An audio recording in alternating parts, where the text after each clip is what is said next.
बिस्मिल्लाहिर्रहमानिर्रहीम। दोस्तों, कोई औरत इद्दत गुजार रही थी। इद्दत पूरी होने के बाद वो औरत क्या करे? मिसाल के तौर पर कोई औरत इद्दत गुजार रही थी, उसके शोहर का इंतकाल हो गया और शोहर का इंतकाल हो गया, इसके पेट में बच्चा है। तो जैसे ही बच्चे की पैदाइश होगी, इसकी इद्दत पूरी फ़ौरन हो जाएगी, चाहे एक दिन में हो जा या 9 महीने में हो। बच्चे की पैदाइश होते ही इद्दत पूरी हो जाएगी। इसी तरीके से अगर पेट में बच्चा नहीं था तो 4 महीने 10 दिन होते ही और वो वक्त जिस वक्त शोहर का इंतकाल हुआ, वो वक्त आते ही इसकी इद्दत फ़ौरन पूरी हो जाएगी। इसी तरीके से अगर 3 तलाक दे दी गई थी और इसके पेट में बच्चा है, तो बच्चे की पैदाइश होते ही फ़ौरन इद्दत पूरी हो जाएगी। और अगर पेट में बच्चा नहीं है तो 3 हैज़ आते ही, जैसे ही पाक होगी, फ़ौरन इसकी इद्दत पूरी हो जाएगी। या हैज़ नहीं आता तो 3 महीने 90 दिन होते ही इसकी इद्दत पूरी हो जाएगी। तो इन चीज़ के होते ही इसकी इद्दत पूरी हो गई, इसे अब कुछ करने की ज़रूरत नहीं है। यानी इद्दत की जो पाबंदियाँ थी वो इसकी ख़त्म हो गई। बाहर नहीं जा सकती थी, अब पर्दे के साथ जा सकती है। पहले भी पर्दा था, अब भी पर्दा है और मरते दम तक पर्दा रहेगा जिन लोगों से है। इसी तरीके से निकाह का पैगाम नहीं भेज सकती थी, अब निकाह का पैगाम भेज सकती है। निकाह नहीं कर सकती थी, अब निकाह भी कर सकती है। तो ये चीज़ जैसे ही पूरी हो गई, ये इद्दत की पाबंदियाँ इससे हट गई।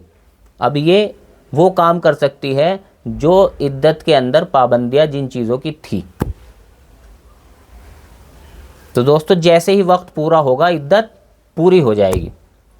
लेकिन दोस्तों, अब कुछ लोगों ने कुछ नई नई चीज़ें इद्दत के अंदर जोड़ दी है।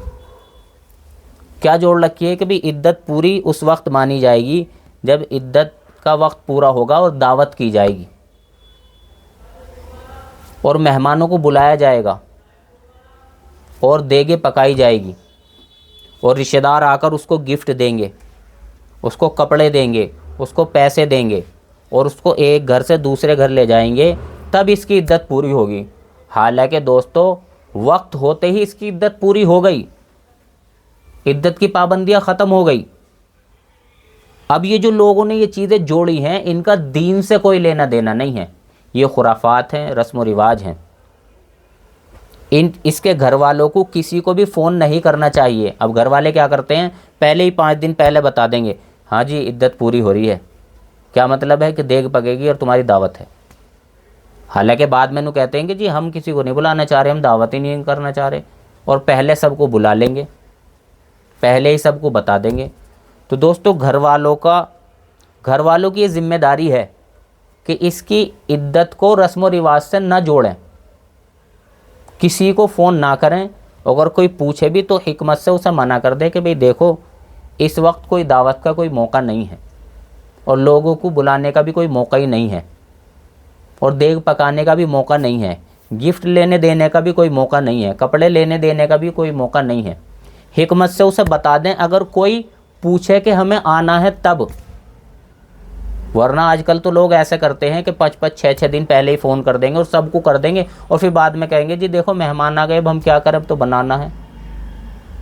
हालांकि पहले ही 4-5 दिन फ़ोन कर दिया, बुलाया गया, तैयारी कर दी और जो खाना पकाने वाला उससे भी कह दिया और जोड़ भी लिया कितने मेहमान आएंगे, कहाँ खिलाना है, क्या लाना है, क्या पकाना है, सबको ये सारी तैयारी करने के बाद जब कोई दीनदार आदमी पूछता है भाई तुम ये करोगे, अजी देखो मेहमान आ गए, अब क्या करें। हालांकि तैयारी पहले ही महीनों से चल रही है।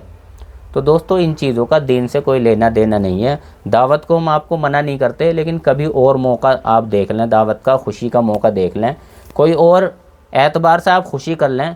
लेकिन इद्दत के साथ इन चीज़ों को, मेहरबानी से आप इन चीज़ों को बिल्कुल ना जोड़ें। ये रस्म रिवाज है, खुराफात हैं, दीन से इनका कोई लेना देना नहीं है। अल्लाह ताला सही समझ की तौफीक नसीब फरमाए। व आखिर दावाना अनिल हम्दुलिल्लाहि रब्बिल आलमीन।